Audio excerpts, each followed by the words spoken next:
Cook this and my 5-star Michelin is yours. Millionaire chef mocks dishwasher. What she does next leaves him shocked.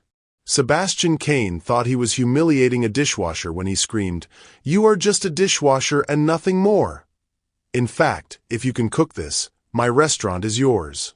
The 5-star chef had no idea his dishwasher was the granddaughter of the woman whose recipes built his entire career. If you are enjoying this story, don't forget to hit that subscribe button, like the video and comment where you are watching from. Your support helps us bring more powerful stories. And trust me, you won't want to miss them. Now, let me take you back to where this story really began, 3 years earlier, when a woman named Gabrielle Thompson first walked into his kitchen carrying secrets that would change everything. The knife moved like liquid silver in Sebastian Kane's hands, each cut precise, deliberate, almost surgical in its perfection. At 34, he commanded Le Lumiere's kitchen with the authority of a general and the temperament of a tyrant. His platinum blonde hair was pulled back in a perfect man bun, not a strand out of place despite the chaos swirling around him. The crisp white chef's jacket he wore bore no stains, no evidence of the battle being fought in this culinary war zone. Behind! Behind! The calls echoed through the kitchen as servers weaved between stations, their black uniforms creating moving shadows against the gleaming stainless steel surfaces. Sebastian's ice-blue eyes surveyed his domain from the pass, where perfectly plated dishes awaited his final inspection. Le Lumiere occupied the penthouse of the Meridian Tower, its open kitchen design allowing wealthy diners to witness what Sebastian called culinary theater. Through the expansive glass windows, the San Francisco Bay stretched out like a dark mirror, reflecting the city's glittering lights. "Chef, the Wellington for table 12, called out Marie, one of his sous chefs, her voice tight with the evening's pressure.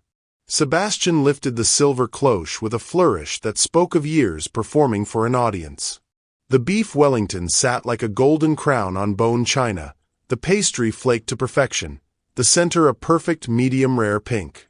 But his trained eye caught something, a slight imperfection in the sauce drizzle. "Unacceptable," he declared, his voice carrying the refined accent he'd cultivated during his years training in French kitchens. "Look at this sauce work. Amateur. Start over." Marie's face flushed red, but she nodded, whisking the plate away. Around them, the kitchen continued its frantic dance. Friday nights at Le Lumiere meant serving 250 covers to San Francisco's elite. Tech moguls, politicians, celebrities who expected nothing less than perfection. Sebastian's phone buzzed against his hip. Without looking, he knew it was another interview request, another food magazine wanting to crown him the next big thing in American cuisine. At 34, he already held 2 Michelin stars and had been featured on the cover of Culinary Arts magazine 3 times. His cookbook, Elevation, Modern French Techniques for the American Palate, had topped the New York Times bestseller list for 18 weeks. But none of that mattered right now. What mattered was the soufflé. He moved to Station 3, where his pastry chef, Henri, was pulling the evening's final batch of Grand Marnier soufflés from the oven. These weren't just desserts. They were Sebastian's signature, the dish that had earned him his first Michelin star at Le Bernardin in New York 5 years ago. "Beautiful," Sebastian murmured, watching the golden peaks rise like small mountains from their ramekins. "Table 7 gets the center one. Mrs. Patterson specifically requested." The kitchen door swung open with unusual force, and Sebastian's business partner, Roland Pierce, strode in wearing an expensive charcoal suit and a worried expression. Roland was old San Francisco money, the kind of investor who wrote checks with the same casual indifference he showed ordering coffee. "Sebastian, we need to talk," Roland said, his voice cutting through the kitchen noise. "Not now," Sebastian replied without looking up from the soufflés. "We're in the middle of service. The Chronicle review comes out tomorrow. Early copy says we're losing our second star." Sebastian's hand froze midway to the pass. Around them, the kitchen continued its rhythm, but something had shifted. The sous chefs exchanged glances. Marie dropped her voice to a whisper when calling out orders. "That's impossible," Sebastian said, his voice controlled but deadly quiet. "Our standards haven't dropped. If anything, we've elevated." "The reviewer says the food lacks soul," Roland interrupted. Quote, "technically proficient but emotionally sterile. Le Lumière serves beautiful food with all the warmth of a surgical procedure." Sebastian's jaw tightened.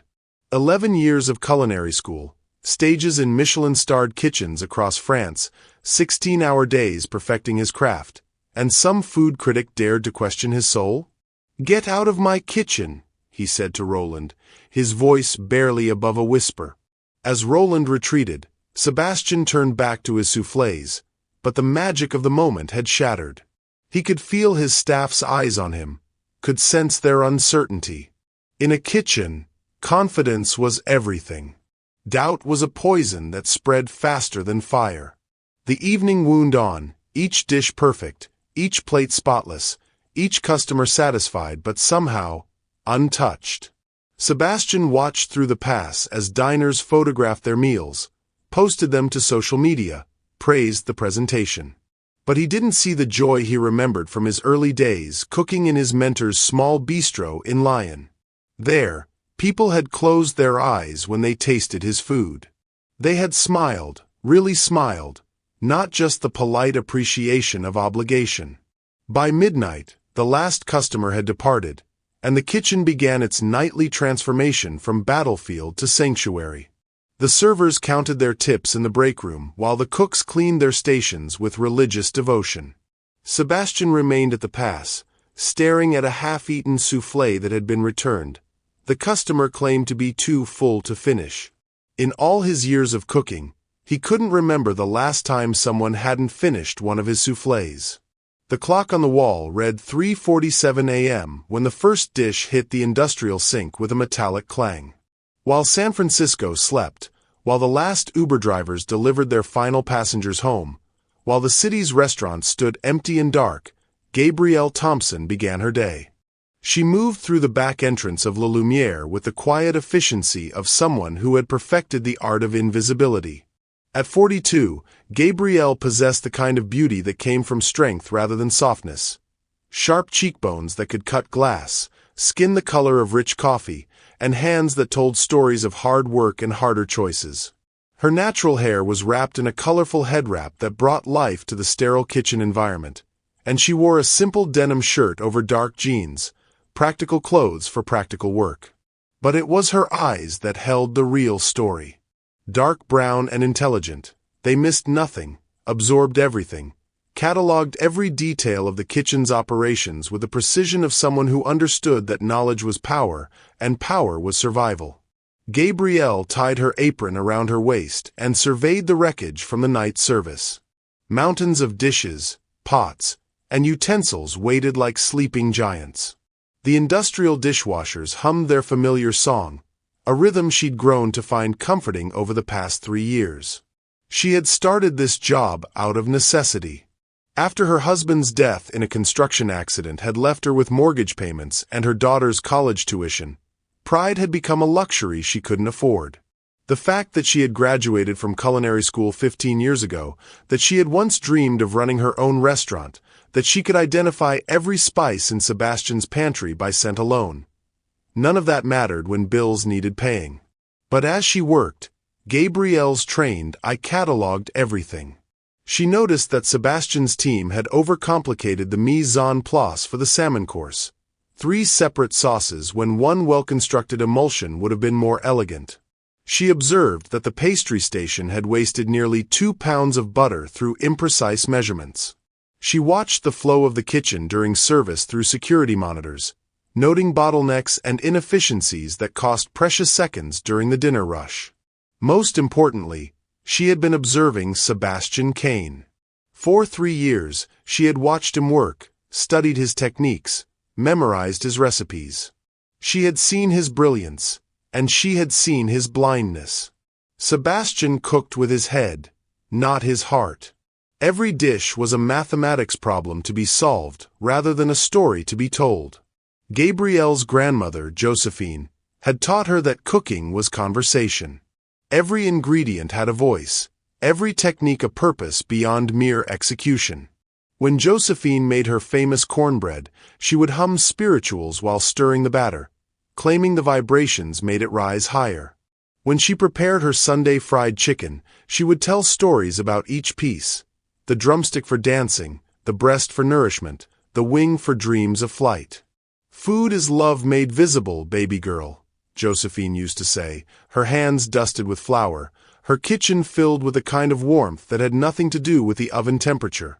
"You cook with your whole self, your history, your hopes, your heartbreak. That's what makes people remember." Gabrielle had carried those lessons through culinary school, through her brief stint as a prep cook at a small Oakland restaurant, through the dreams she'd had to abandon when life demanded different choices. Now, washing Sebastian's plates, she could taste the absence of that love in every returned dish, could see it in the way customers ate mechanically rather than savored each bite. She had just finished loading the third rack of dinner plates when she heard footsteps on the kitchen stairs. Sebastian appeared, still in his chef's jacket but with his hair disheveled, his usual composure cracked around the edges. He moved to the walk-in cooler, emerging with ingredients for what Gabrielle recognized as his late-night ritual: a simple scrambled egg that he ate alone at the prep counter. She had watched him make this same dish dozens of times, always the same way: 3 farm eggs, a touch of cream, coarse salt, white pepper, finished with chives. Technically perfect, utterly soulless. Tonight, though, something was different. Sebastian's hands shook slightly as he cracked the eggs. His whisking was aggressive rather than controlled. When he turned to the stove, Gabrielle saw something she had never seen before in his ice-blue eyes: doubt. The eggs scrambled too quickly. Sebastian cursed under his breath, starting over with fresh ingredients. This time, he overcompensated, cooking them too slowly, letting them turn rubbery and unappetizing. From her position at the dish station, Gabrielle found herself wanting to speak, to offer the small adjustment that would save his eggs. Add a touch of cold butter at the end, she thought. Take them off the heat while they're still slightly wet. They'll finish cooking from residual heat. But she remained silent. In 3 years, Sebastian Kane had never spoken to her beyond basic instructions. To him, she was part of the equipment, no more worthy of conversation than the industrial refrigerators or the gas ranges. Sebastian stared at his failed eggs, then scraped them into the trash with more force than necessary. He stood there for a long moment, his shoulders sagging with fatigue and something deeper, a weariness that came from achieving everything you thought you wanted and discovering it wasn't enough. "Rough night, chef," Gabrielle found herself saying, her voice soft but clear in the quiet kitchen. Sebastian spun around, startled. For a moment, he seemed surprised to find another human being in his sanctuary. "I didn't realize anyone else was here," he said, his voice lacking its usual commanding tone. "I'm always here," Gabrielle replied, turning back to her dishes. "Just not usually noticed." There was no bitterness in her words, just fact. But something in her tone made Sebastian pause, made him really look at her for perhaps the first time in 3 years. "You've been here since the beginning," he said, more statement than question. 3 years, 2 months, 16 days, Gabrielle confirmed, not looking up from the plates she was rinsing. "Started the week you opened." Sebastian found himself studying this woman he had overlooked for so long. There was something in her posture, in the way she handled the dishes, that spoke of professional training. Her cuts were efficient, her movements economical. She worked with the kind of muscle memory that came from years in commercial kitchens. "You've worked in restaurants before," he observed. Gabrielle's hands stilled for just a moment. "A long time ago." Before Sebastian could respond, his phone buzzed with an urgent notification. The Chronicle review had gone live early. 3 stars instead of 4. The words that would haunt him were already trending on social media, technically proficient but emotionally sterile. As he read the review, Sebastian's face darkened. All his training, all his sacrifice, all his perfectionism, dismissed as soulless craft. He looked up to find Gabrielle watching him with those intelligent dark eyes, and for a moment, he felt exposed, as if she could see through his carefully constructed facade to the insecure boy who had chosen cooking because it was the only place he felt in control. "They don't understand," he said, more to himself than to her. "Don't understand what?" Gabrielle asked, her voice gentle. "Excellence. Precision. What it takes to maintain standards." Sebastian's voice grew stronger, more familiar in its conviction. Food critics sit in their comfortable chairs and judge without understanding the discipline required, the sacrifice. "Maybe," Gabrielle interrupted quietly, "they understand something else." Sebastian's eyes flashed. "Such as?" "That perfect technique without heart is like playing a song with all the right notes but no music." The words hung in the air between them, simple but devastating. Sebastian felt something crack inside his chest. Not quite anger, not quite recognition, but something uncomfortably close to truth. "What would you know about it?" he asked, his voice cold. "You wash dishes." Gabrielle nodded slowly. "Yes, I do. And I watch. And I listen. And I remember what my grandmother taught me about the difference between cooking food and feeding souls." She turned back to her work, dismissing him as gently but firmly as he had dismissed countless others. For Sebastian Kane, master of his culinary universe, the sensation was entirely new.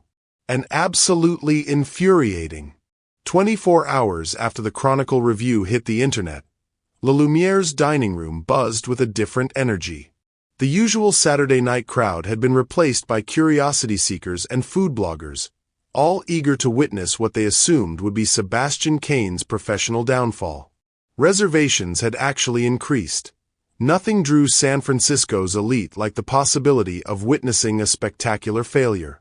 Sebastian stood at the pass, his chef's jacket immaculate as always, but something had shifted in his demeanor. His movements were sharper, more aggressive. The ice-blue eyes that usually observed with clinical detachment now burned with a desperate need to prove the critics wrong. "Fire 2 Wellingtons, 3 duck confit," he barked, his voice cutting through the kitchen's controlled chaos. The evening service had started flawlessly. Every plate that left the pass was a masterpiece of technique and presentation. The amuse-bouche, a delicate sphere of goat cheese foam that burst on the tongue, had drawn actual gasps from the dining room. The lobster bisque, enriched with cognac and finished with micro-herbs, was perhaps the best Sebastian had ever created. But perfection, he was learning, was a prison of its own making. At 8:43 p.m., disaster struck with the quiet violence of a whisper. Sebastian had just put the finishing touches on his signature soufflé service. 12 individual Grand Marnier soufflés that would serve as the evening's grand finale. These weren't just desserts. They were his declaration of war against every critic who dared question his artistry. Each one rose exactly 3 inches above its ramekin, the tops golden brown and perfectly domed, dusted with powdered sugar that caught the kitchen lights like snow. "Table 12 is ready for dessert service," called Marie from the expediting station. Sebastian personally carried the first soufflé to the pass, his chest swelling with pride. Mrs. Whitman, the food critic from Bay Area Dining, sat at table 12 with her dining companion, her notebook discreetly hidden beside her water glass. This soufflé would be her first impression of his dessert program, the moment that could salvage his reputation. But as Sebastian set the ramekin on the pass, the impossible happened. The soufflé collapsed. Not gradually, not with the slow deflation of an overcooked attempt, but instantly, catastrophically, with a soft hissing sound that seemed to echo through the entire kitchen. The golden dome crumpled inward like a deflated balloon, leaving nothing but a sad pool of eggy disappointment in its place. "No," Sebastian whispered, staring at the ruins of his masterpiece. Around him, the kitchen fell silent. Sous chefs stopped mid-chop. Line cooks froze over their sauté pans. Even the dishwater seemed to stop running. In the world of high-end cuisine, a collapsed soufflé wasn't just a failed dessert, it was a public execution of reputation. Sebastian's hands trembled as he reached for another soufflé from the service tray. This one held its form for 3 seconds before collapsing with the same devastating finality. Then the third. Then the fourth. "Chef!" Marie's voice was barely audible. Sebastian spun toward his pastry station, where Henri stood frozen, his face pale with horror. The remaining soufflés on the cooling rack were dropping one by one, like dominoes in slow motion. 12 perfect desserts becoming 12 perfect failures. "What did you do?" Sebastian's voice was deadly quiet, but it carried to every corner of the kitchen. "Nothing different, chef. Same recipe, same technique, same timing." "Obviously not." Sebastian exploded, his control finally snapping. "Look at this. Look at what you've done to my reputation." The dining room had begun to take notice. Servers stood awkwardly at the pass, unsure whether to deliver collapsed soufflés or retreat. Mrs. Whitman's companion had pulled out his phone, undoubtedly capturing the chaos for social media. Sebastian's vision tunneled, focusing on the destruction before him.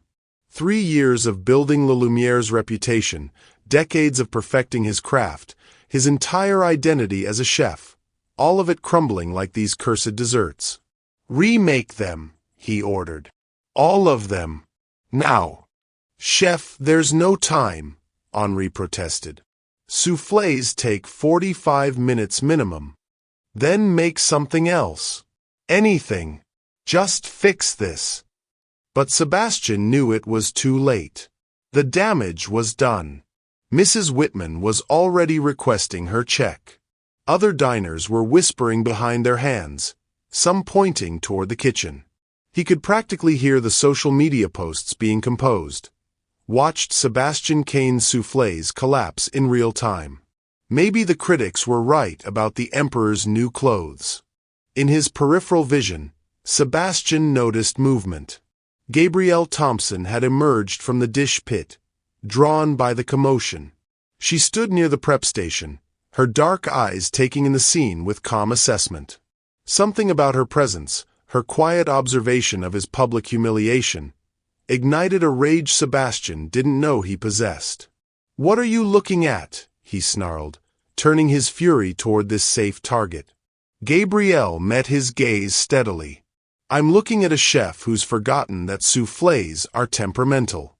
They need to be handled with patience and respect, not anger." The kitchen went dead silent. In 3 years, no one had heard Gabrielle speak more than essential pleasantries. Certainly no one had ever heard her offer culinary advice to Sebastian Kane. "Excuse me." Sebastian's voice was dangerously low. Gabrielle stepped closer, her posture straight but non-threatening. "Your kitchen's been running hot all evening. The ovens are cycling unevenly because of the stress load. The soufflés couldn't maintain their structure because..."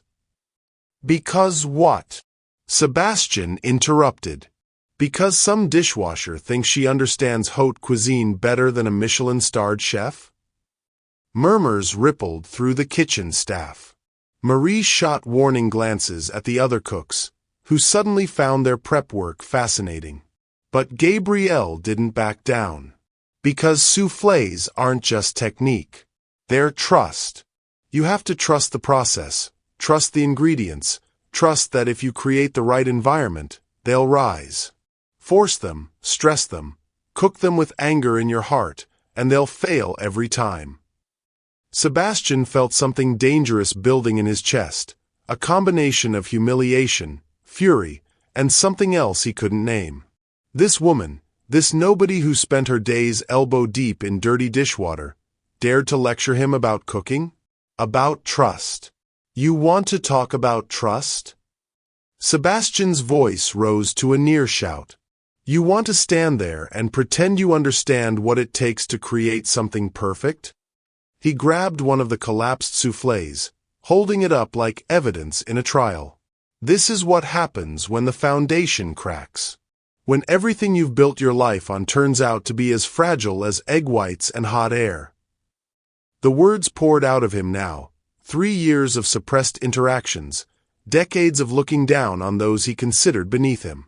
You think washing my dishes gives you the right to critique my cooking? You think watching from the shadows makes you qualified to judge a chef who's dedicated his entire life to this craft? Gabrielle's expression remained calm, but Sebastian saw something flicker in her dark eyes. Not fear, but disappointment. Somehow, that made him even angrier. You know what? Sebastian continued, his voice carrying to every corner of the kitchen, every server still lingering at the pass. Since you seem to think you understand cooking so well, why don't you prove it? He strode to the prep station and grabbed a clean ramekin, slamming it down on the steel counter. Make me a soufflé. Make me anything worthy of this kitchen. Cook something, anything, that deserves to be served in a restaurant with Michelin stars. The challenge hung in the air like smoke. Sebastian could hear his own heartbeat, could feel the eyes of his entire staff upon him. He was aware, dimly, that he had crossed a line, that his professional demeanor had completely shattered. But the words kept coming, driven by pain and pride and 3 years of dismissing this woman as invisible. Cook this, he said, his voice dropping to a whisper that somehow carried more menace than his shouting, and my 5-star Michelin restaurant is yours. The silence that followed was absolute. Even the ventilation fans seemed to hold their breath. Gabrielle looked at him for a long moment, her expression unreadable. Then, slowly, deliberately, she reached behind her back and untied her dishwashing apron. The sound of fabric rustling seemed unnaturally loud in the quiet kitchen. I accept, she said simply. 2 words. Quiet, dignified, spoken without drama or fanfare. But they landed in the kitchen like a thunderbolt, changing everything in an instant. Sebastian felt the blood drain from his face.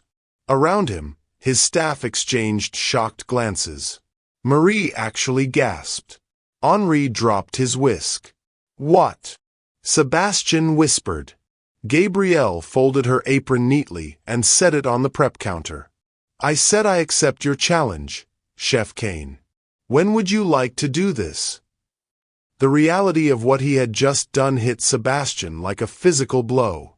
He had just offered his restaurant, his life's work, his identity, everything he was, to a dishwasher in a moment of rage.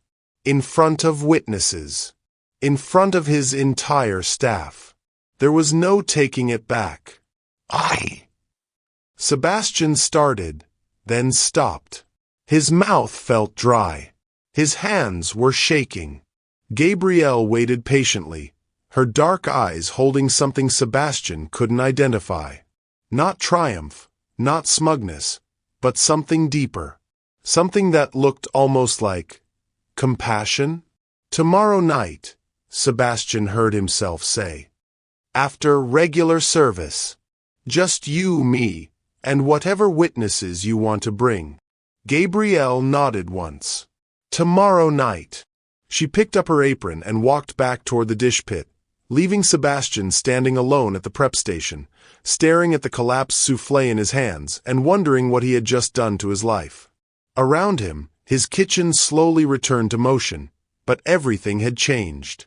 The servers whispered excitedly as they finally cleared the remaining tables. His sous chefs worked with new intensity, as if they were suddenly unsure who they'd be working for come Monday morning. And Sebastian Kane, 2-time Michelin star winner, master of his culinary domain, stood frozen in the center of it all, realizing that in trying to prove his superiority, he might have just handed his entire world to a woman whose last name he didn't even know. The soufflé in his hands crumbled a little more, and Sebastian wondered if he was watching his career do the same. Sebastian Kane had not slept. He sat in his Pacific Heights penthouse, still wearing yesterday's chef's jacket, staring at the San Francisco Bay through his wall-to-wall windows. The morning fog rolled in like a gray blanket, obscuring Alcatraz Island and the Golden Gate Bridge beyond. Somewhere in that haze, his career was dissolving just as completely. His phone had been buzzing incessantly since 3 a.m. Text messages, voicemails, emails, all asking the same question. Is it true you bet your restaurant on a dishwasher? The video had gone viral overnight. Someone, probably one of the servers, had captured the entire exchange on their phone. The footage was shaky, the audio muffled by kitchen noise, but Sebastian's words came through crystal clear. Cook this and my 5-star Michelin restaurant is yours. Sebastian's reflection stared back at him from the darkened phone screen. Hollow-eyed, stubble-covered, looking every bit the man who had just destroyed his own life in a moment of spectacular stupidity. "What were you thinking?" he whispered to himself. The truth was, he hadn't been thinking at all. He had been feeling rage, humiliation, desperation, emotions he had spent 34 years learning to suppress in favor of clinical precision. One moment of weakness, one crack in his carefully constructed armor, and everything he had built came tumbling down like those cursed soufflés. His doorbell chimed with the pretentious 8-note melody he had programmed to announce visitors. Sebastian considered ignoring it, but the chiming persisted with the determined rhythm of someone who knew he was home. Roland Pierce stood in the hallway, looking uncharacteristically disheveled. His usually perfect silver hair was mussed, his expensive suit wrinkled as if he had slept in it. Behind him stood Catherine Wells, La Lumiere's head of public relations, clutching a tablet and wearing the expression of someone delivering terminal news. "We need to talk," Roland said without preamble. They sat in Sebastian's living room, a showcase of minimalist design that reflected his approach to cooking. Clean lines, expensive materials, utterly devoid of warmth. Catherine swiped through social media feeds on her tablet, each screen showing more carnage. 18 million views and counting, she reported, her voice clinical. Food Network wants an exclusive interview. TMZ is calling it the Great Chef Meltdown of 2023. And Gordon Ramsay posted a laughing emoji. Sebastian winced. When Gordon Ramsay was mocking you, you had officially hit rock bottom. "Here's what we're going to do," Roland said, leaning forward in his leather chair. "We call it a publicity stunt. Performance art. Guerrilla marketing for a new reality show. Americans love redemption stories. We'll spin this as your way of giving back, highlighting overlooked talent in professional kitchens." "It wasn't a stunt," Sebastian said quietly.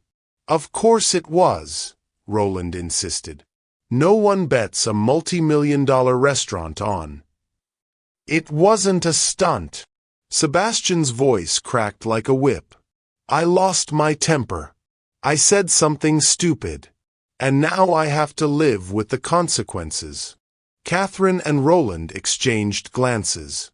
In their world of managed narratives and calculated risks, Sebastian's commitment to honoring a moment of weakness was incomprehensible.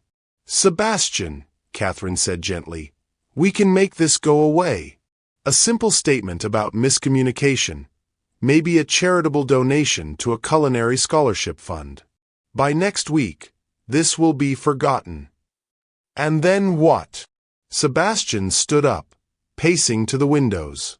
"I go back to my kitchen, pretend nothing happened, keep cooking perfect food that no one remembers 20 minutes after they've eaten it?"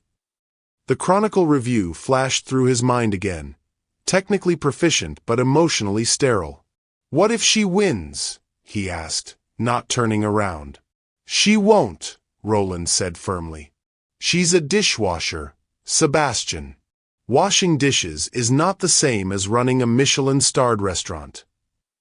But even as Roland spoke the words, Sebastian remembered the way Gabrielle had moved through his kitchen, the professional assessment in her dark eyes, the certainty in her voice when she had diagnosed his soufflé problem. There had been something there, something he had dismissed for 3 years but could no longer ignore. Across the city in the Richmond district, Gabrielle Thompson sat at her kitchen table, staring at the same viral video that was destroying Sebastian's peace of mind. Her small house, a 1940s bungalow she had inherited from her grandmother, was the opposite of Sebastian's sterile penthouse. Every surface held memories: cast-iron skillets seasoned by decades of use, wooden spoons worn smooth by countless hands, mason jars filled with spices whose origins told the story of 3 generations of cooking. The kitchen walls were covered with photographs. Her grandmother Josephine in her chef's whites at the Fairmont Hotel in 1962, the only black woman in a sea of white faces. Josephine accepting a culinary award from the San Francisco Restaurant Association in 1968. Josephine teaching a young Gabrielle to roll pie crust in this very kitchen. "What have I done, Grandmama?" Gabrielle whispered to the largest photograph. Her phone had been ringing all morning. Local news stations, food bloggers, her cousin in Oakland who had seen the video and was alternately laughing and demanding to know if Gabrielle had lost her mind. The honest answer was that she didn't know. For 3 years, she had perfected the art of invisibility. Clock in, wash dishes, observe, clock out. It was safe, predictable, and it paid the bills. Her daughter Monica was in her senior year at UC Davis, studying business with plans to open her own restaurant someday. All Gabrielle had to do was keep her head down for 1 more semester, and Monica would graduate debt-free. But then Sebastian Kane had stood there in his pristine chef's jacket, surrounded by the wreckage of his own arrogance, and challenged her to prove something she had been hiding for 15 years. Gabrielle opened the wooden recipe box that sat beside Josephine's photograph. Inside, written in her grandmother's careful script, were the secrets that had made Josephine Washington one of San Francisco's most innovative chefs before the world decided that black women belonged in domestic kitchens, not professional ones. Honey bourbon glazed duck with sweet potato puree and collard green chimichurri, the dish that had won Josephine the James Beard nomination she never received because the committee couldn't find her contact information. Buttermilk fried chicken with truffle mac and cheese, the recipe that had been adapted by 3 different white chefs who later built entire careers on variations of Josephine's innovation. Brown butter cornbread soufflé with sorghum ice cream, the dessert that had made food critics weep but had never appeared in any cookbook because Josephine had died before finding a publisher willing to take a chance on her work. Gabrielle had grown up hearing these stories, learning these recipes, understanding that her grandmother's genius had been systematically erased from culinary history. She had gone to culinary school planning to reclaim that legacy, to honor Josephine's memory by proving that excellence had no color. But life had other plans. Marriage, motherhood, widowhood, and the crushing weight of financial reality had pushed those dreams into the background. The recipes had become private treasures, prepared only for family dinners and church potlucks. Until yesterday. Gabrielle picked up her phone and scrolled through the comments on the viral video. Most were predictable: jokes about Dishwasher versus Master Chef, memes about David and Goliath, speculation about whether this was all staged for publicity. Monica had texted that morning, "Mom, please tell me you're not actually going through with this insanity." Gabrielle had stared at that message for 20 minutes without responding. How could she explain that this wasn't insanity? It was destiny finally demanding to be acknowledged. Her doorbell rang, and Gabrielle found her neighbor Mrs. Chen standing on the porch with a concerned expression and a container of homemade dumplings. "I saw the news," Mrs. Chen said without preamble. "Are you really going to cook against that fancy chef?" Gabrielle invited her in, and they sat at the kitchen table while Mrs. Chen insisted on making tea. "He thinks he knows what cooking is," Gabrielle said finally. "Perfect technique, expensive ingredients, precise execution. But he's missing the most important part." "Which is?" Gabrielle touched Josephine's photograph. "Soul. Story. The reason why we cook in the first place." Mrs. Chen nodded thoughtfully. My mother used to say that anyone can follow a recipe, but only a true cook can make food that feeds the heart. Exactly. Gabrielle felt something settling in her chest, a certainty she hadn't experienced in years. Sebastian Kane cooks to impress. My grandmother taught me to cook to nourish. That's the difference he's about to learn. Mrs. Chen smiled. What will you make? Gabrielle looked at the recipe box, then at her grandmother's photograph, then at her own reflection in the kitchen window. For the first time in 15 years, she allowed herself to imagine standing in a professional kitchen not as hired help, but as a chef. Something that tells the truth, she said. Something that honors where I come from and proves where I can go. As Mrs. Chen left with promises to attend the cooking challenge, Gabrielle pulled out her phone and typed a response to Monica. Sometimes you have to risk everything to become who you're meant to be. This is my time, baby girl. She set the phone aside and opened Josephine's recipe box.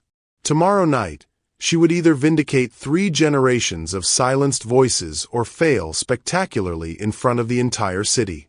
Either way, she would fail or succeed as herself, not as the invisible woman washing someone else's dishes, but as Josephine Washington's granddaughter, carrying forward a legacy that had been waiting 15 years to be revealed. The morning fog was lifting from the Richmond district, and for the first time in years, Gabrielle Thompson could see clearly. The kitchen felt different when Sebastian arrived at 6 a.m., 2 hours before his usual time. The familiar space that had been his sanctuary now felt like a courtroom where he would face judgment in less than 14 hours. Every gleaming surface seemed to mock him. Every perfect knife seemed to whisper about the precision he might lose forever. He wasn't alone. Gabrielle stood at the central prep station, wearing a simple black chef's coat that Sebastian had never seen before.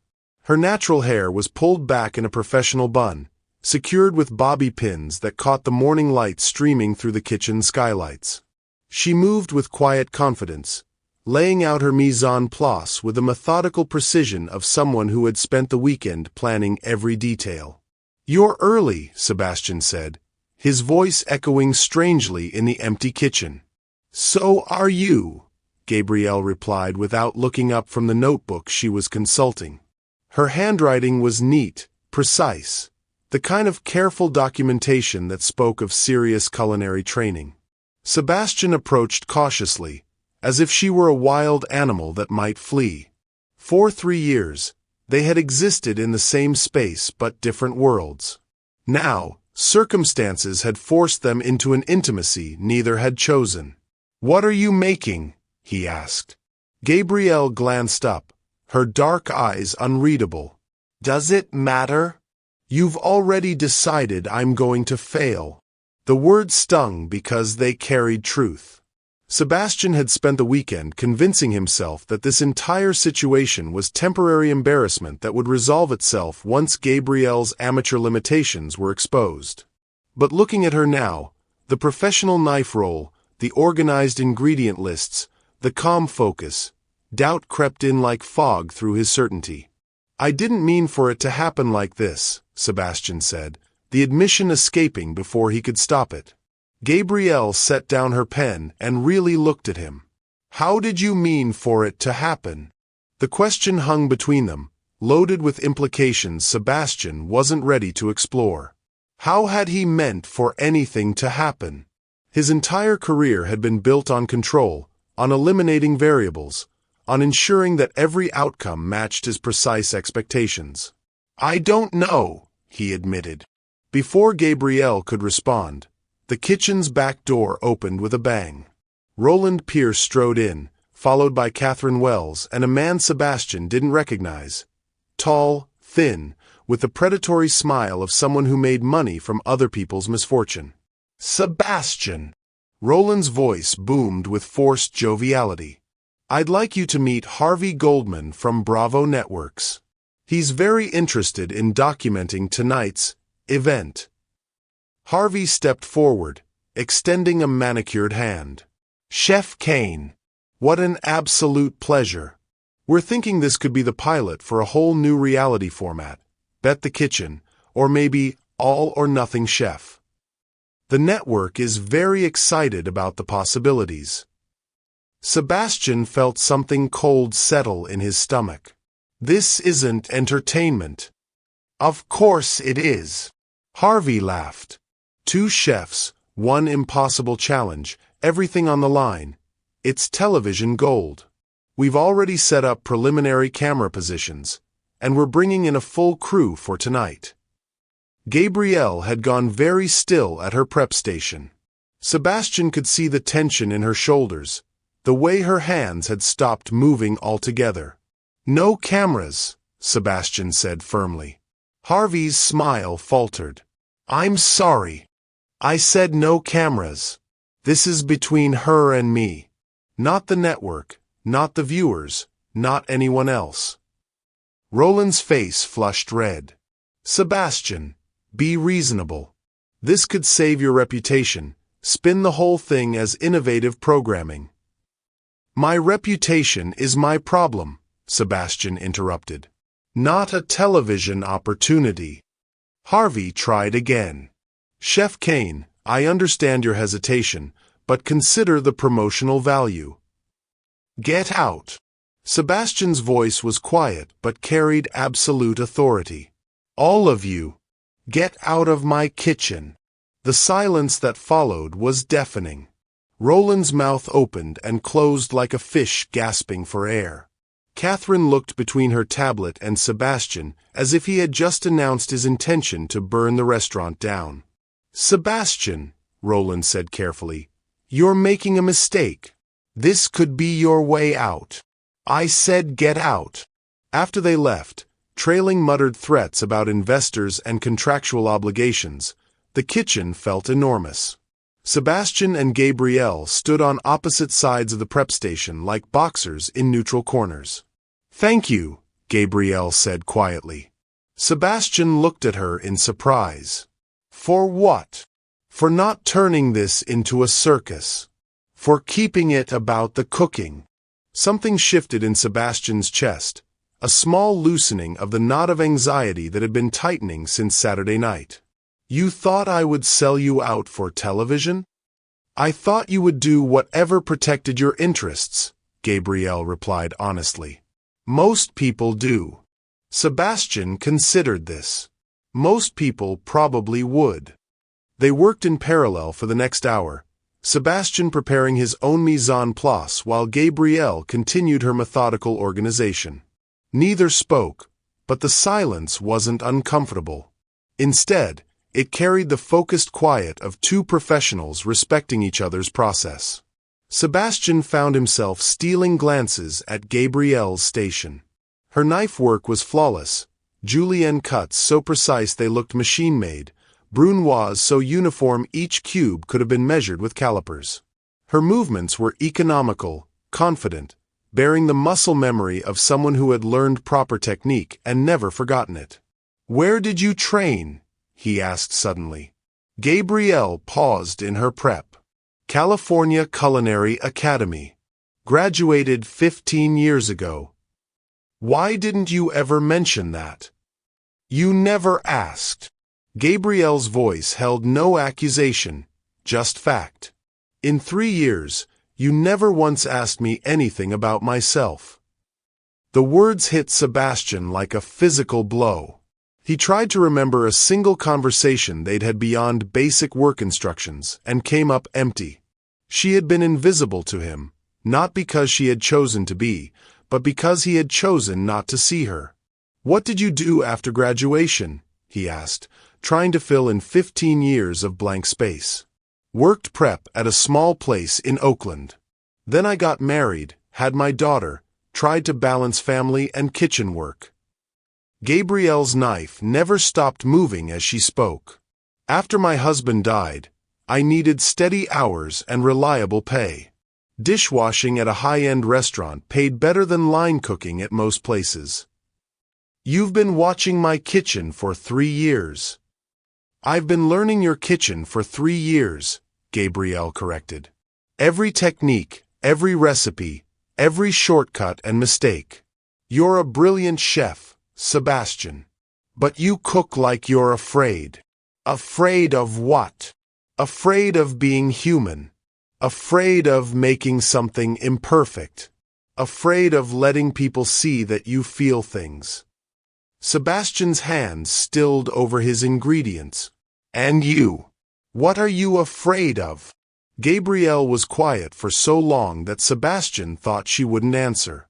When she finally spoke, her voice was barely above a whisper. I'm afraid of proving them right. Everyone who said I didn't belong in professional kitchens. Everyone who looked at me and saw help instead of a chef. I'm afraid that maybe I've been washing dishes for so long, I've forgotten how to cook with confidence. The admission hung between them, raw and honest.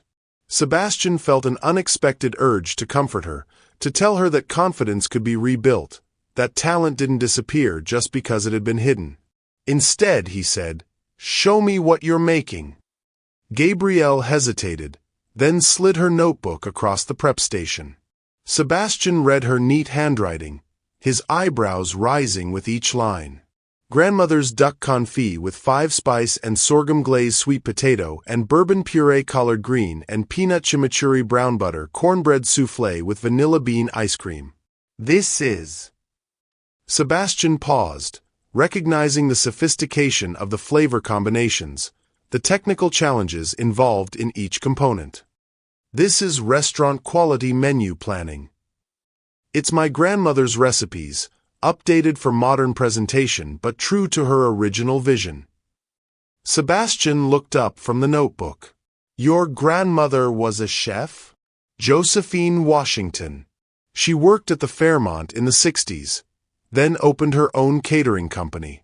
Never got the recognition she deserved, but she trained half the black cooks in San Francisco back then. A memory stirred in Sebastian's mind, something his first mentor in Lyon had mentioned about American culinary history, about innovations that had been attributed to the wrong people. But before he could pursue the thought, Gabrielle spoke again. What are you making? Sebastian had been working for muscle memory, laying out ingredients for his signature dishes without conscious thought. Now, looking at his station, he realized he had defaulted to the same menu that had earned him his Michelin stars. Technically perfect, emotionally vacant. I don't know, he said honestly. Maybe that's your problem, Gabrielle said gently. You're so focused on cooking what you think you should make, you've forgotten how to cook what you want to make. And what do I want to make? Gabrielle smiled, the first real smile Sebastian had ever seen from her. That's what you need to figure out. You have 8 hours. As if summoned by her words, the kitchen's main door opened and the day shift began arriving. Marie entered first, followed by Henri and the other cooks, all of them stopping short when they saw Sebastian and Gabrielle working side by side. Morning, chef, Marie said carefully, uncertainty clear in her voice. Morning, Sebastian replied. Normal service today. Tonight's event happens after close. The kitchen slowly came to life around them, but Sebastian and Gabrielle remained in their bubble of forced proximity, two chefs preparing for a battle that had somehow become something else entirely, a conversation about fear, recognition, and the courage required to cook from the heart. Sebastian looked at his ingredient list again, then crumpled it up and started over. For the first time in years, he was going to cook something he actually wanted to eat. Tell us in the comments. What dish represents your heritage and family history? We'd love to hear about the recipes that connect you to your roots. Don't forget to hit that subscribe button. This story is just getting started. The lunch service had been unusually quiet, a mixture of curiosity seekers and regular diners who seemed more interested in studying Sebastian and Gabrielle than actually eating their food.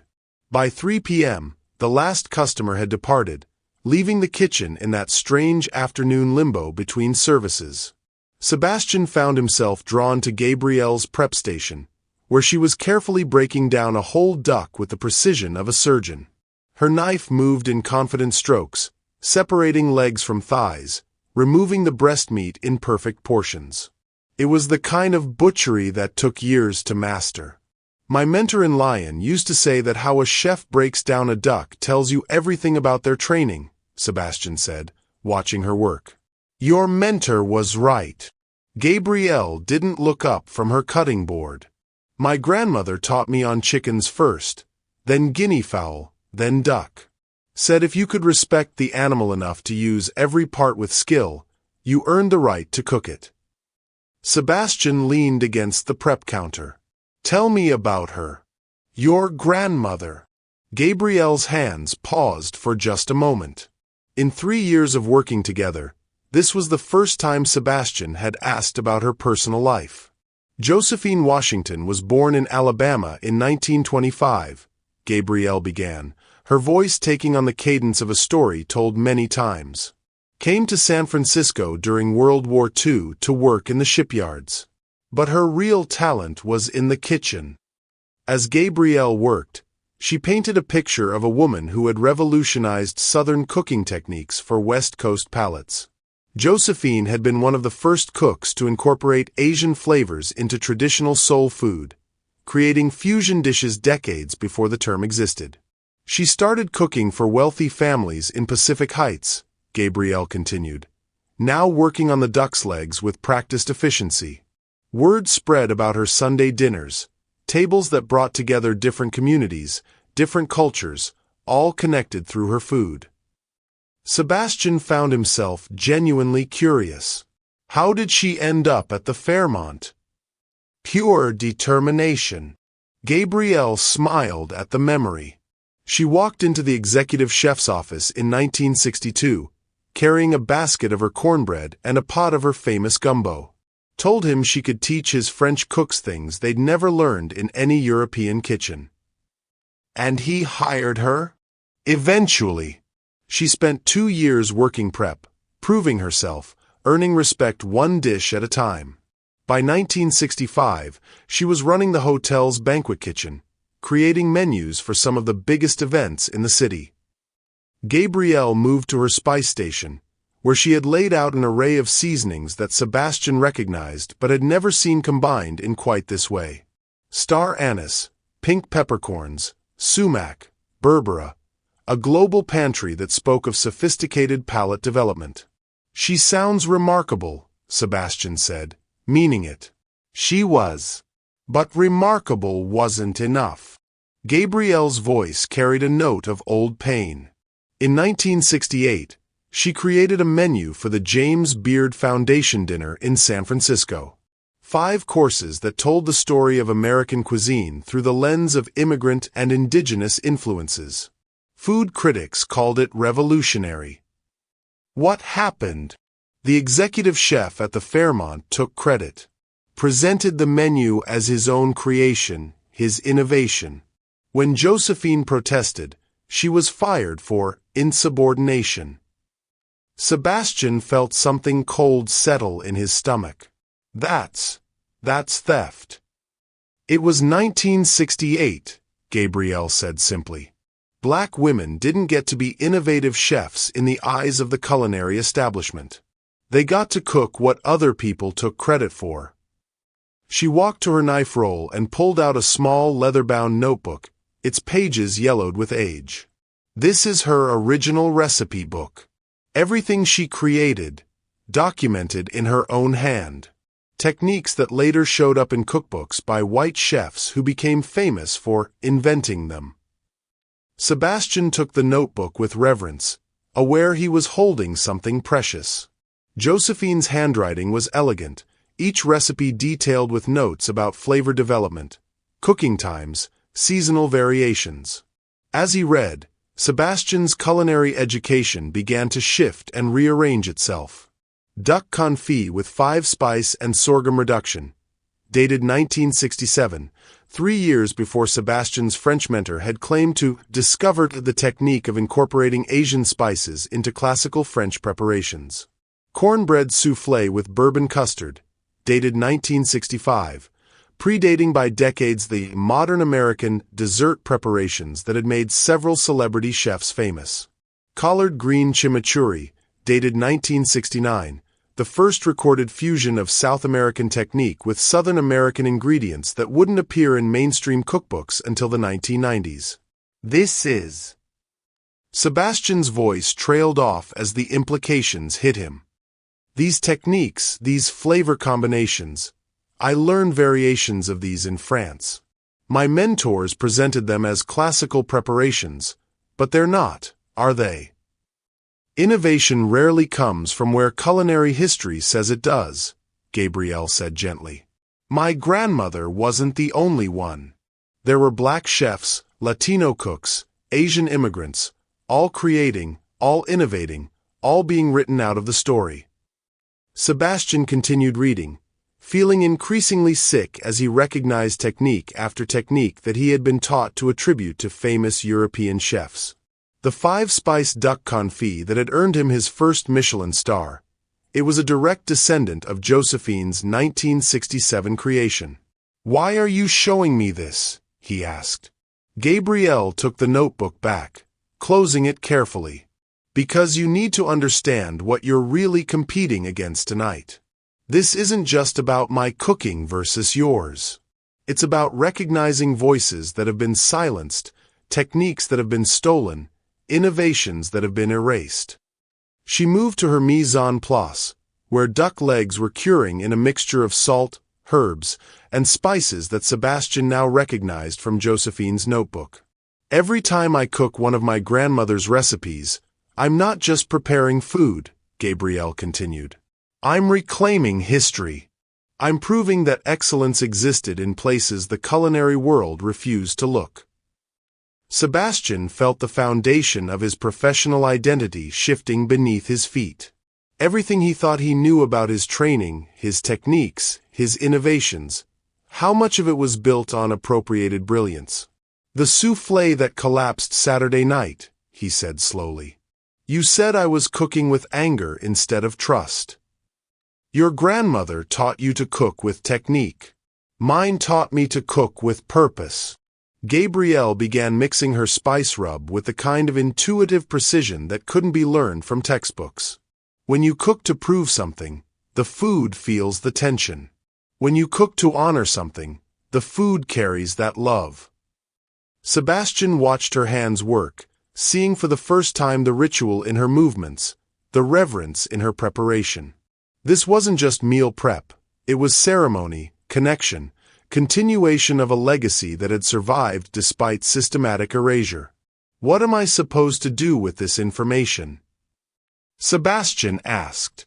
Knowing that my education was built on stolen foundations?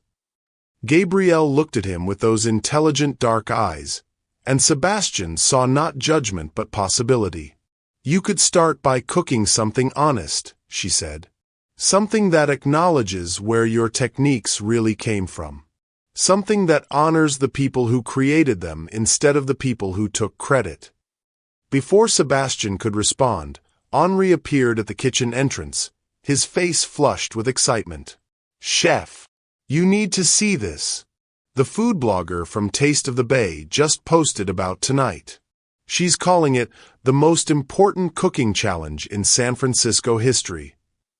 Sebastian and Gabrielle exchanged glances.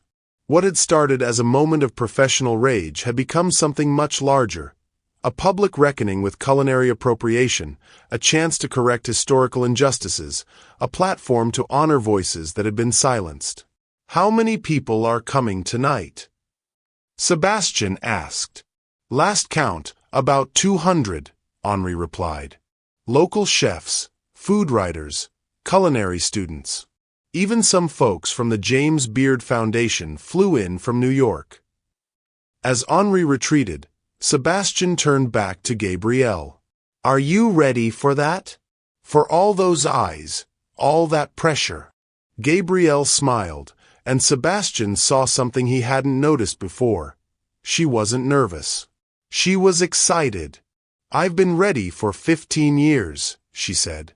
The question is, are you ready to cook something that matters instead of something that impresses? Sebastian looked at his own prep station, where ingredients for his usual repertoire waited in perfect organization. Then he looked at Josephine's notebook, still sitting beside Gabrielle's cutting board. For the first time in his career, Sebastian Kane wasn't sure what he was going to cook. And somehow, that felt like exactly where he needed to be. The dinner service had ended 2 hours ago, but the kitchen hummed with different energy now. Instead of the usual post-service cleanup, Sebastian and Gabrielle worked side by side in the soft glow of the prep lights, their movements synchronized in a way that spoke of newfound understanding. Sebastian had scrapped his original menu entirely. Now he stood at his station, working with ingredients he hadn't touched in years. The simple, honest components that had first made him fall in love with cooking as a 12-year-old boy in his Polish grandmother's kitchen in Chicago. "Tell me about your first memory of cooking," Gabrielle said, her voice soft in the quiet kitchen. She was making her own adjustments, tasting and retasting her grandmother's spice blend, adding subtle touches that would honor Josephine while expressing her own evolution as a chef. Sebastian paused, his hands stilling over a pile of root vegetables. Parsnips, turnips, carrots that reminded him of childhood winters. "I was 12. My parents were fighting again, and I hid in my Babcia's kitchen. She was making pierogi for Sunday dinner, and I asked if I could help." He began peeling the vegetables with methodical precision, the familiar motion bringing back the memory with startling clarity. She handed me a rolling pin and said, "Sebastian, cooking is prayer you can taste." I didn't understand what she meant then. "And now?" Gabrielle asked. "Now I think I'm starting to." Sebastian set down his peeler and really looked at Gabrielle. "What about you? When did you first cook with your grandmother?" Gabrielle's face softened with memory. "I was 7. My parents were working double shifts, so I spent most summers with Grandmama in the Richmond. She was catering a wedding for 300 people, and I begged to help." She moved to her duck legs, which had been curing for hours and were now ready for their slow confit. Her movements were reverent as she nestled them into the duck fat, adjusting the temperature with the precision of someone who understood that patience was an ingredient as important as any spice. "She gave me the job of tasting everything," Gabrielle continued. "Said my young palate could catch things her experienced one might miss. We spent that whole summer cooking together, and she would tell me stories about every dish, where it came from, who had taught it to her, why it mattered." "That's why you cook the way you do," Sebastian realized. "Every dish is connected to something larger." "Food is never just food," Gabrielle agreed. "It's history, it's love, it's resistance, it's hope." When my grandmother made her cornbread, she was connecting us to her grandmother, who had made it for sharecroppers in Alabama. When she created her fusion dishes, she was proving that black voices belonged in American cuisine. Sebastian had moved on to making pasta dough, not the sophisticated preparations that had made him famous, but the simple egg noodles his Babcia had taught him. His hands worked the dough with a gentleness he had forgotten he possessed. "I think I lost that somewhere," he admitted. "The connection, the meaning. I got so focused on perfection, on proving I was the best, that I forgot why I wanted to cook in the first place." "Why did you want to cook?" Gabrielle asked. Sebastian was quiet for a long moment, kneading the dough as memories surfaced. "Because it was the only time my family wasn't fighting. When Babcia cooked, everyone came together. My parents would stop arguing, my sister would put down her phone, and we'd all just be present. The food made us a family again, even if it was just for an hour." Gabrielle nodded, understanding in her eyes. "And when did you stop cooking for your family and start cooking for critics?" The question hit Sebastian like a physical blow. He tried to remember the last time he had cooked a meal simply because he wanted to share something delicious with people he cared about, and couldn't. "I don't know," he whispered. "Somewhere between culinary school and the first Michelin star, I guess. It became about technique instead of connection." "It doesn't have to stay that way," Gabrielle said gently. They worked in comfortable silence for a while, the kitchen filled with the quiet sounds of professional preparation. Sebastian found himself watching Gabrielle's techniques with new appreciation. Every movement was efficient but never rushed, precise but never mechanical. She cooked the way musicians played, with technical skill in service of emotional expression.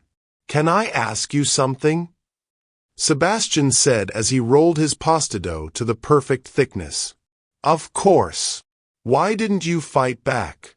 When you were passed over for promotions, when people assumed you were just hired help, why didn't you demand recognition?" Gabrielle was quiet for so long that Sebastian thought she wouldn't answer. When she finally spoke, her voice carried years of accumulated wisdom and pain. "Because fighting takes energy, and I needed all my energy for surviving. After my husband died, I had a choice. I could spend my time being angry about what was unfair, or I could focus on keeping my daughter fed and clothed and in school. I chose survival." She moved to her sweet potatoes, which had been roasting slowly for the past hour. The kitchen filled with their earthy sweetness as she peeled away the charred skins, revealing the vibrant orange flesh beneath. "But survival isn't the same as living," she continued. "I've been surviving for 15 years. Tonight, I get to live again." Sebastian felt something shift in his chest, a loosening of tension he hadn't realized he'd been carrying. "I've been surviving too, I think. Surviving the pressure to be perfect, to maintain my reputation, to never show weakness. What would it look like if you lived instead?" Gabrielle asked. Sebastian considered this as he cut his pasta into perfect ribbons. Cooking food that told stories instead of just demonstrating technique. Mentoring young cooks instead of intimidating them. Maybe even... He trailed off, the thought too new and fragile to voice.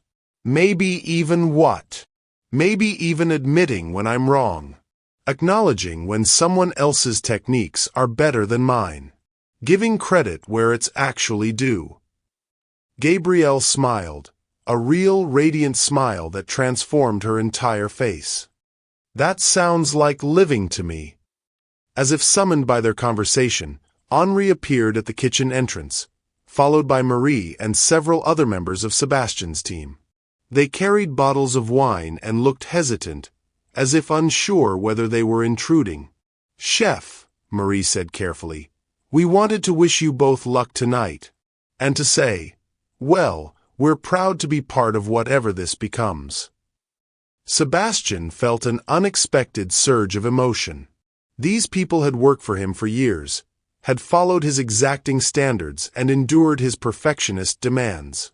But he had never asked what they wanted from their careers, never invested in their dreams the way Josephine had invested in the community of cooks around her. "Thank you," he said, and meant it. "All of you. I know I haven't been the easiest chef to work for." "You've taught us precision," Henri said diplomatically. "But watching tonight, I think we're all learning something new about purpose." They opened the wine, a simple Pinot Noir that Sebastian would normally have dismissed as insufficiently complex, and passed around glasses. In the warm light of the prep kitchen, surrounded by the aromas of their carefully prepared ingredients, it felt less like a pre-competition gathering and more like a family dinner. "To Josephine Washington," Sebastian said, raising his glass. "And to all the voices that have been silenced but not forgotten. To Babshas and grandmamas everywhere," Gabrielle added, "who taught us that love is the most important ingredient." They drank, and Sebastian felt something he hadn't experienced in years. The simple joy of sharing a moment with people who understood the sacred nature of feeding others. As his team gradually departed, wishing them both luck, Sebastian and Gabrielle found themselves alone again. The clock on the wall read 9:47 p.m. In just over an hour, their challenge would begin. "Are you nervous?" Sebastian asked. "Terrified," Gabrielle admitted, "but also more excited than I've been in 15 years. What about you?" Sebastian considered the question honestly. "I'm afraid of losing everything I've built. But I'm more afraid of winning and staying exactly who I've been." Gabrielle nodded, understanding perfectly. "Then we're both cooking for the right reasons." Sebastian looked at his prepared ingredients. Simple, honest, connected to memory and meaning rather than technique and accolades. For the first time in years, he wasn't sure if his food would be technically superior. But he was confident it would be true. And somehow, that felt like the most important victory of all. The dining room had been transformed into an arena. Every table had been removed except for one, a single judge's table positioned at the center of the room where 5 distinguished food critics sat like a culinary tribunal. The rest of the space was filled with standing observers, local chefs, food writers, culinary students, and what seemed like half of San Francisco's restaurant industry. Sebastian stood at his prep station, surveying the crowd through the kitchen's service window.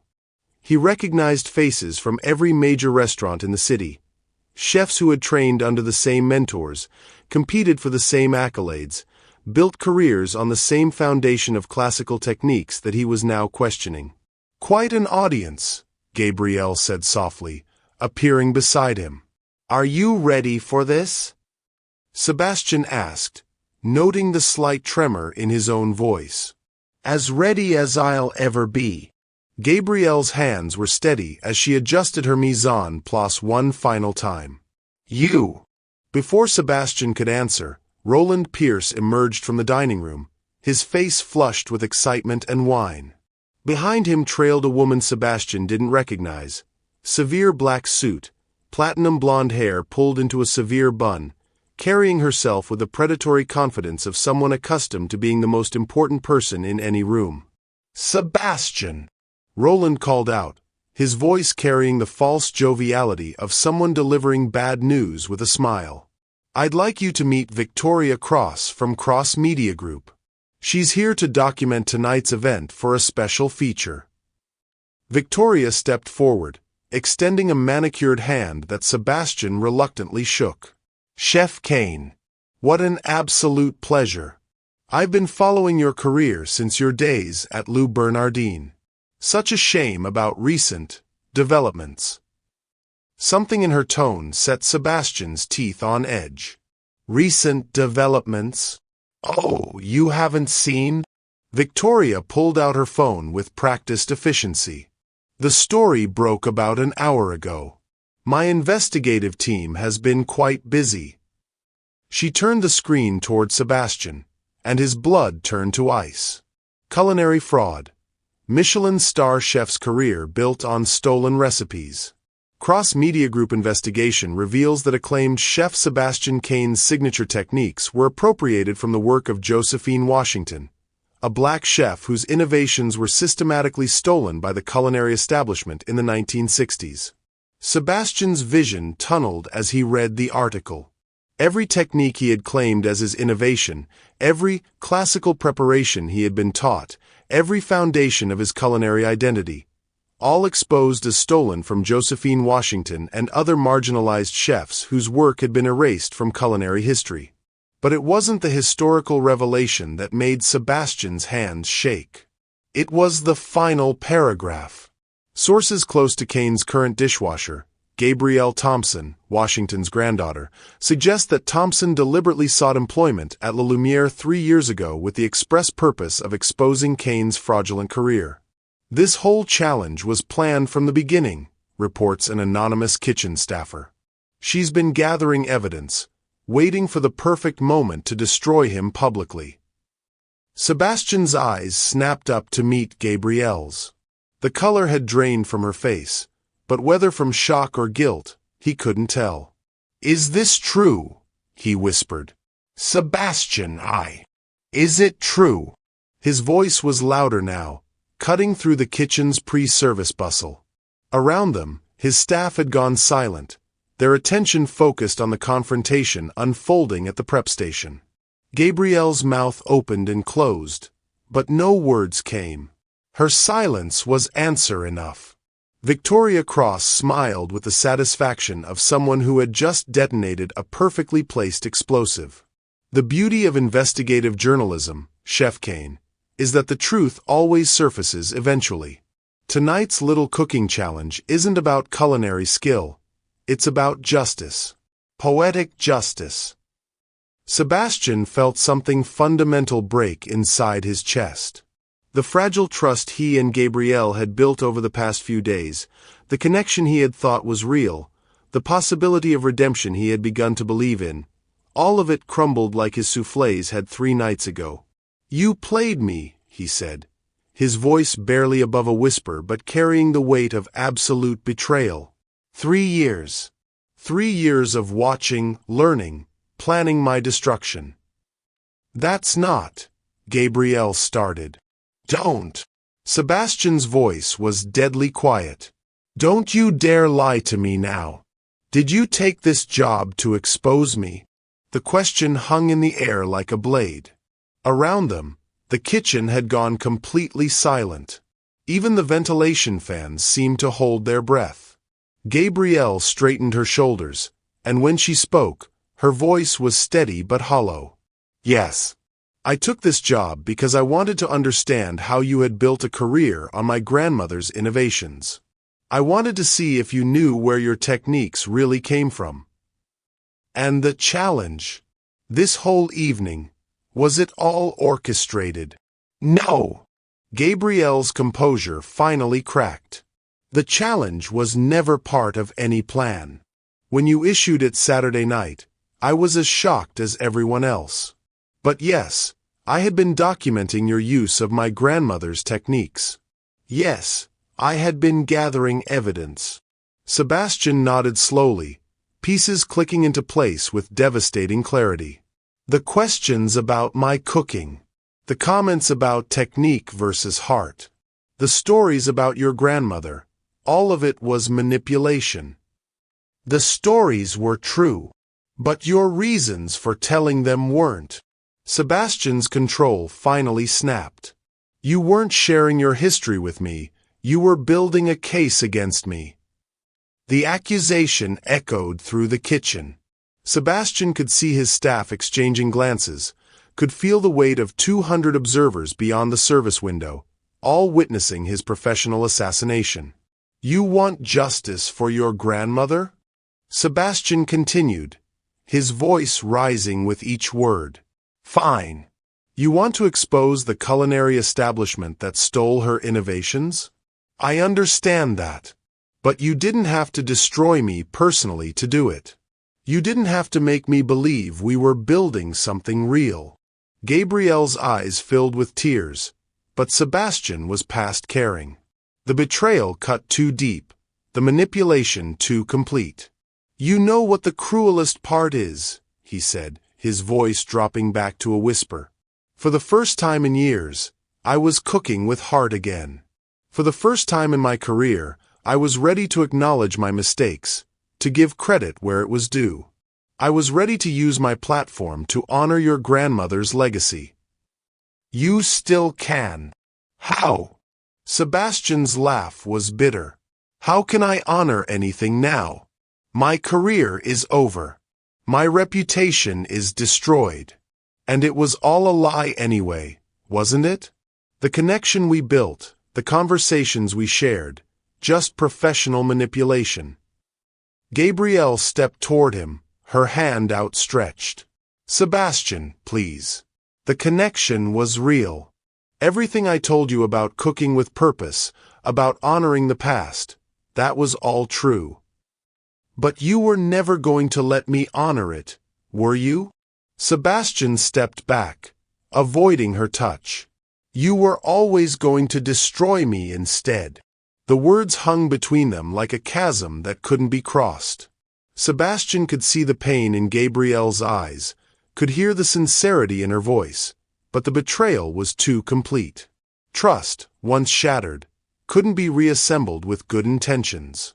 Victoria Cross, who had been watching the exchange with professional satisfaction, stepped forward again. "Chef Kane, would you care to comment on how it feels to be exposed as a fraud?"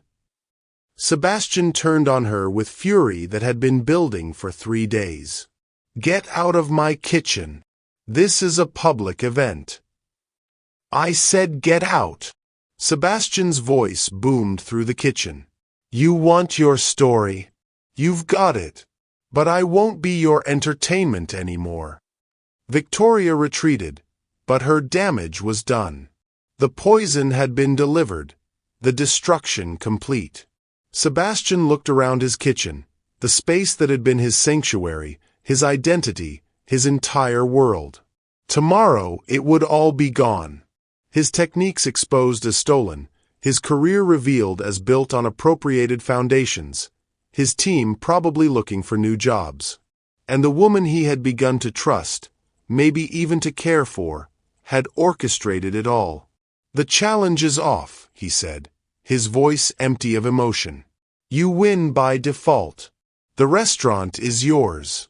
I hope your grandmother's legacy was worth destroying everything I've worked for. He untied his chef's jacket with mechanical precision and laid it on the prep counter. 34 years of culinary passion reduced to a piece of white cotton. As Sebastian walked toward the kitchen's back exit, Gabrielle called after him. Sebastian, wait. You don't understand. But Sebastian was done understanding. He was done trusting.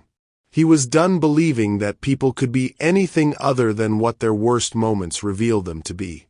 The door slammed behind him with finality, leaving Gabrielle alone in the kitchen she had fought 3 years to claim, surrounded by the ruins of a connection she had destroyed in pursuit of justice.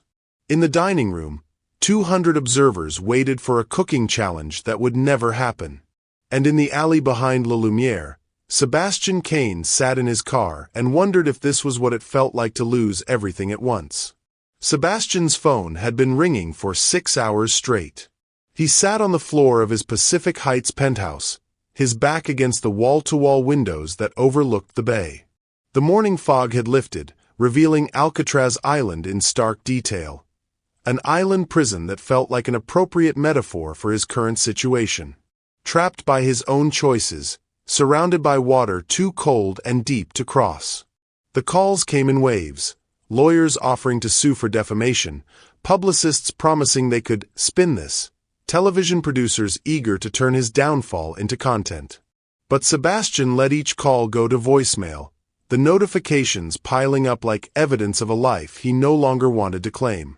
47 missed calls from Roland Pierce, 23 from Catherine Wells, 12 from Food Network, 8 missed calls from Mom. That last one made him pause. His mother, calling from Chicago, probably having seen the news coverage, probably worried about her son whose career had just imploded on national television. He almost answered that one. Almost. Instead, he opened his laptop and began typing. To whom it may concern. Effective immediately, I am resigning my position as executive chef and part owner of La Lumiere restaurant. Recent investigations have revealed that many of the techniques I learned and employed throughout my career were originally created by Josephine Washington and other marginalized chefs whose contributions were systematically erased from culinary history. I take full responsibility for perpetuating this injustice, whether knowingly or unknowingly. The fact that I was unaware of the true origins of these techniques does not absolve me of the responsibility to have sought that knowledge. I hereby transfer my ownership stake in La Lumiere to Gabrielle Thompson, granddaughter of Josephine Washington, who has proven herself to be not only a skilled chef but a guardian of culinary justice that was long overdue. Sebastian stared at the words on his screen. 20 years of building a career, and it all came down to 3 paragraphs. But something was missing, something that would make this resignation feel complete rather than merely defeated. His doorbell chimed with its pretentious melody. Sebastian ignored it, focusing on his letter. But the chiming persisted, followed by knocking, then a familiar voice calling through the door. Sebastian, I know you're in there. We need to talk. Marie. His sous chef of 3 years, the woman who had learned more from watching him cook than most people learned in culinary school.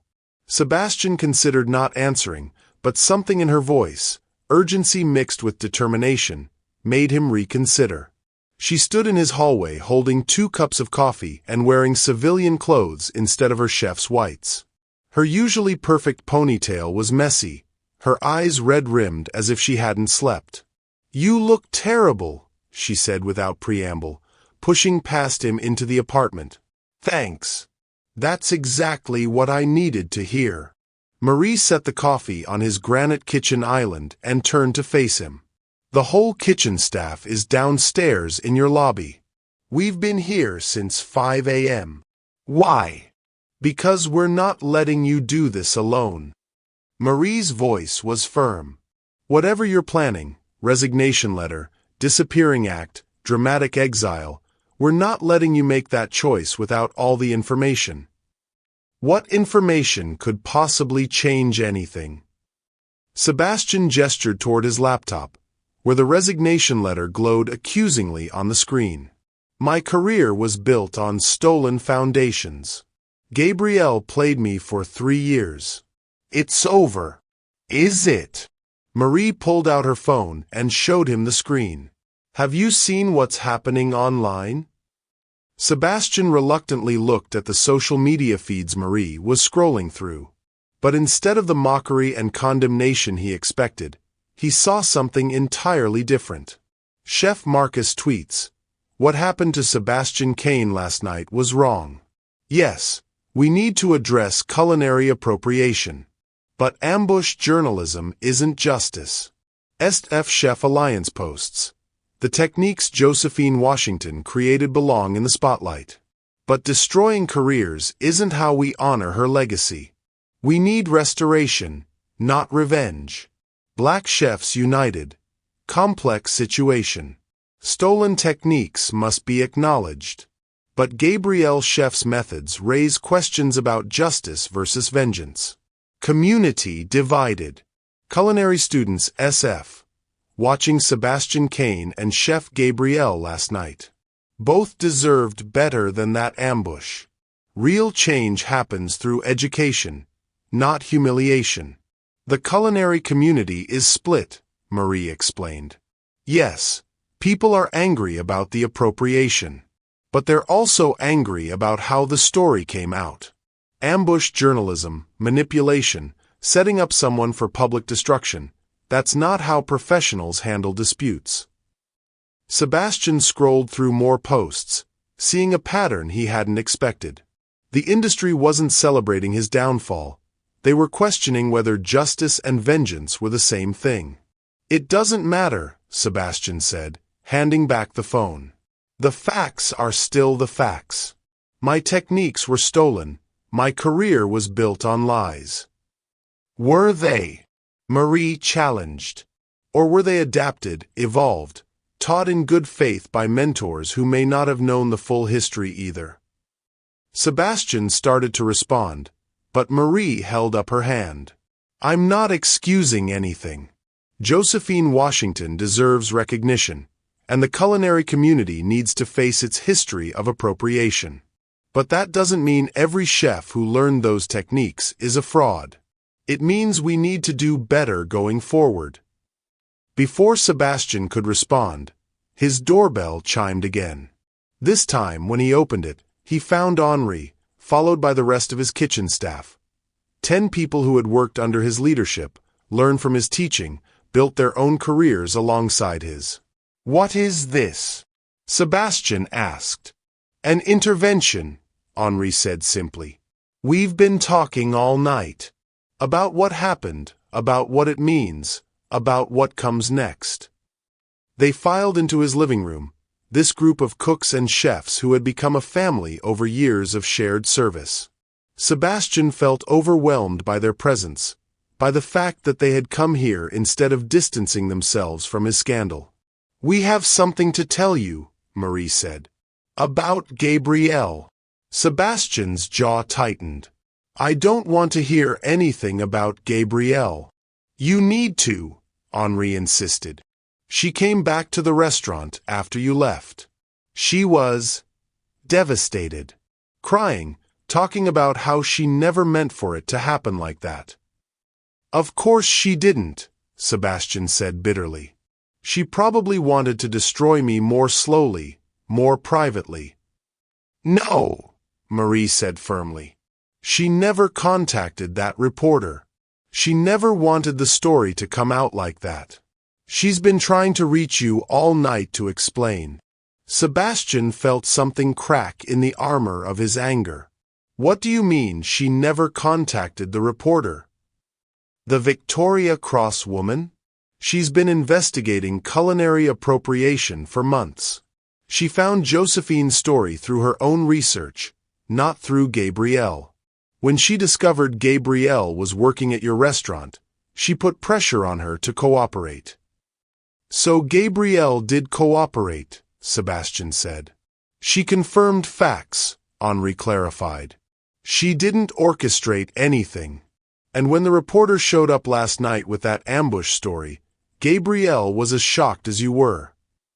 Sebastian felt his carefully constructed narrative beginning to wobble. But she admitted she took the job to gather evidence against me. She took the job to understand if you knew where your techniques came from, Marie corrected. There's a difference between seeking understanding and planning destruction. Is there? Sebastian asked, but his voice had lost some of its bitter edge. Marie stepped closer. Sebastian, I've watched Gabrielle work for 3 years. I've seen how she looks at you when you cook, how she studies your techniques. It wasn't the look of someone planning revenge. It was the look of someone trying to understand how her grandmother's legacy fit into the modern culinary world. And last night, Henri added, when she realized how the story was going to come out, she tried to stop it. She tried to get that reporter to wait, to find a different way to tell the story. But it was too late. Sebastian sank onto his couch, the weight of this new information settling over him. His phone buzzed with another notification, and he almost ignored it. But something made him look. Text from unknown number. This is Gabrielle. I know you don't want to hear from me, but I need you to know the truth. I never wanted to destroy you. I wanted to understand you. There's a difference, even if it doesn't feel that way right now. What Victoria Cross did last night wasn't justice. It was journalism.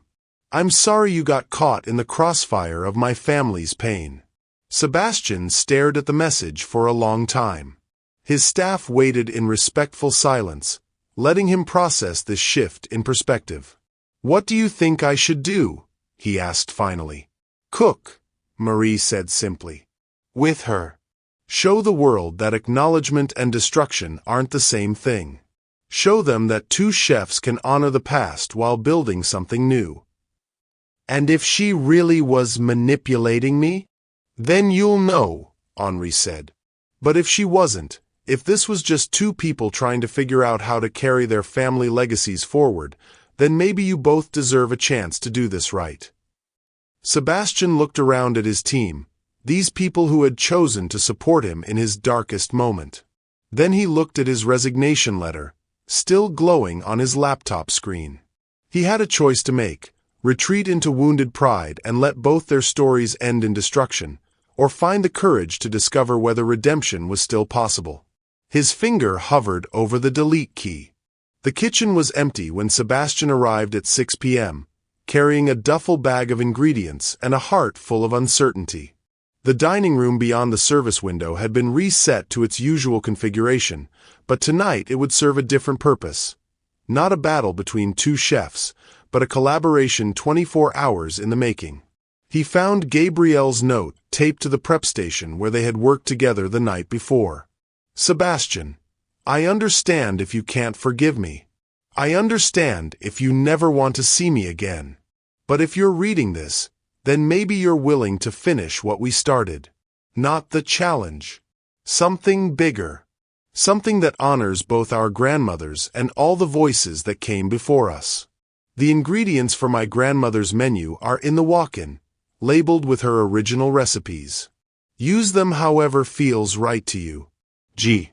Sebastian walked to the cooler and found duck legs still curing in their spice mixture, sweet potatoes that had been perfectly roasted, fresh collard greens cleaned and ready for preparation. Everything Gabrielle had prepared with such care, left for him to use or ignore as he chose. Beside Josephine's ingredients, he found his own. The simple components he had selected for his grandmother's pierogi, the root vegetables that connected him to childhood memories of cooking as prayer rather than performance. He was still staring at the 2 sets of ingredients when the kitchen's back door opened.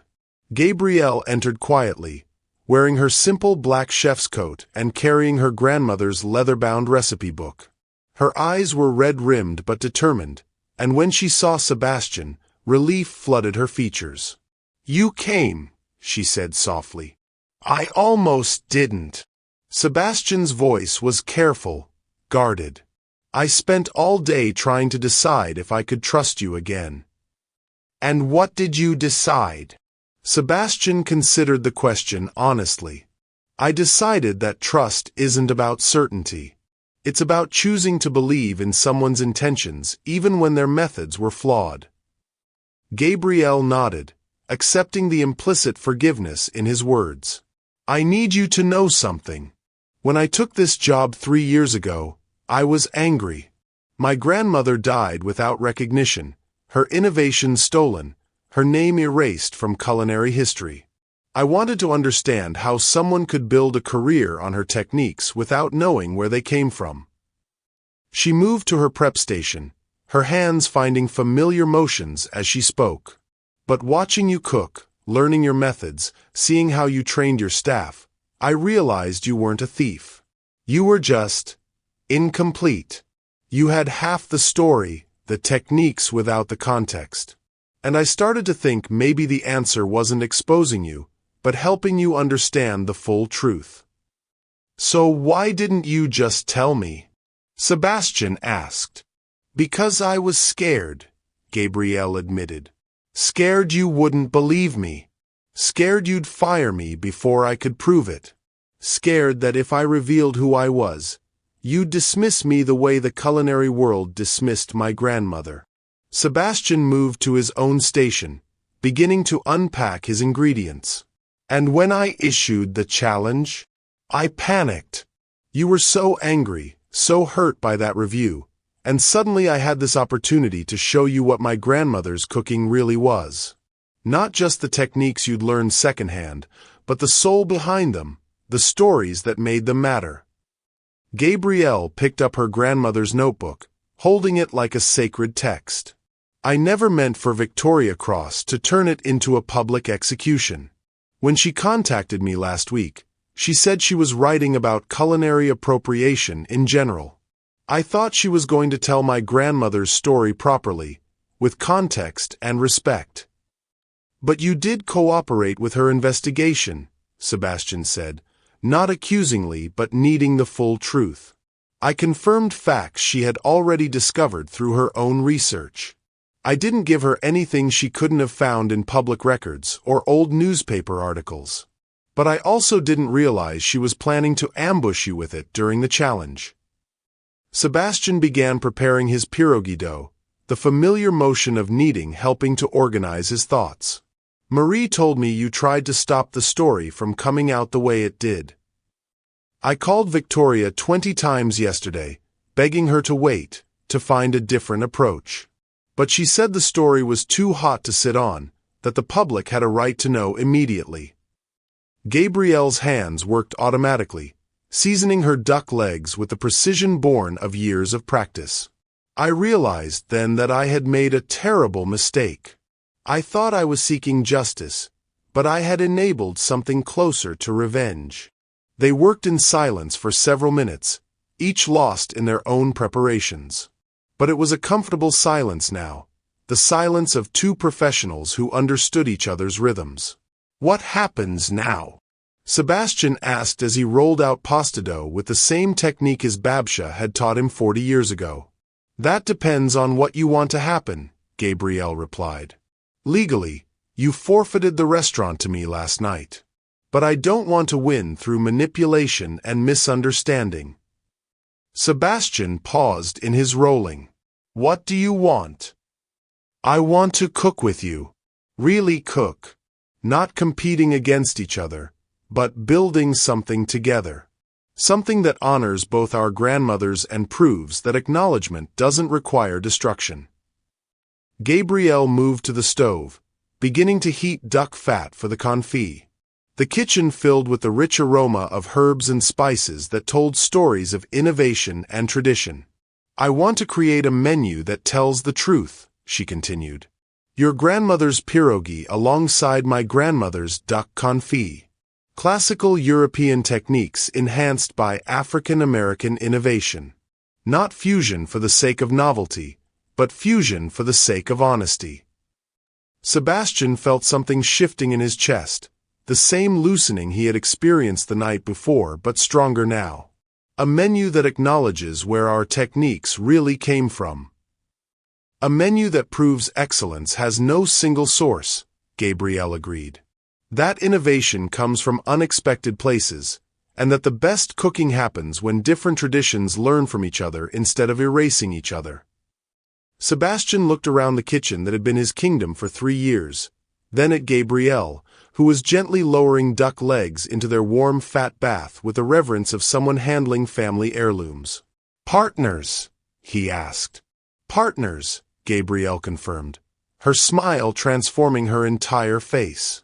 The kitchen door opened, and Marie appeared, followed by Henri and the rest of Sebastian's team.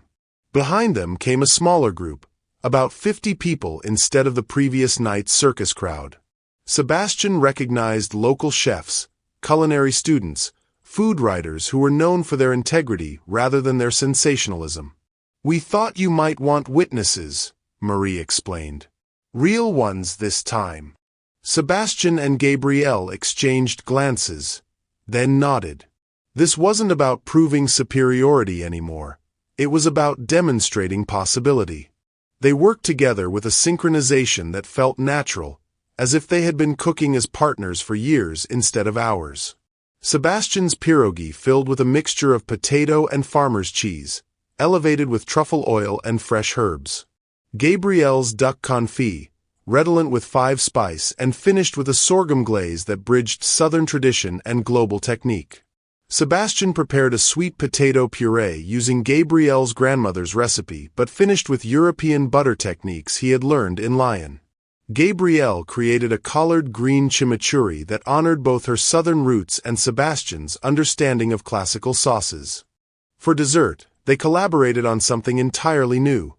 Sebastian's pierogi dough filled with sweet farmer's cheese and served alongside Gabrielle's cornbread soufflé, the two traditions meeting on a single plate for the first time in culinary history. As they plated their final dishes, Sebastian felt something he hadn't experienced since childhood. The pure joy of cooking for the love of it, for the pleasure of sharing something delicious with people who would appreciate not just the technique but the story behind it. "This is what I lost," he said softly to Gabrielle as they carried their plates to the dining room. "The connection, the meaning, the reason I started cooking in the first place." "You didn't lose it," Gabrielle replied. "You just forgot where you put it. But muscle memory is a powerful thing, in cooking and in life." They presented their collaborative menu to the small gathering, explaining not just the techniques but the histories, not just the flavors but the stories.